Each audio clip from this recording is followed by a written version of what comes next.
நண்பர்களே, நம்ம கோடைப்பூ வந்து வயல் நட்டுருக்கோம். வயல் நட்டு பார்த்தீங்க அப்படின்னா கரெக்டாக ஒரு 25 நாள் ஆகுது.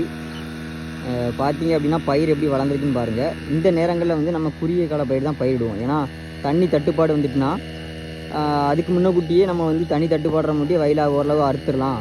அப்படி இல்லைனா ஓரளவு பொதிப்பட்டம் வந்துட்டுனா கூட நம்ம வந்து போர்லேருந்து மோட்டர் வச்சு தண்ணி அடித்து காப்பாற்றிக்கலாம் அப்படின்னு சொல்லிட்டு நம்ம வந்து குறுகிய காலத்து பயிர் தான் பயிரிடுவோம். இப்போ என்ன வேலை நடந்துகிட்டு இருக்குன்னா, முதல் மருந்து அடிச்சுக்கிட்டு இருக்கோம்.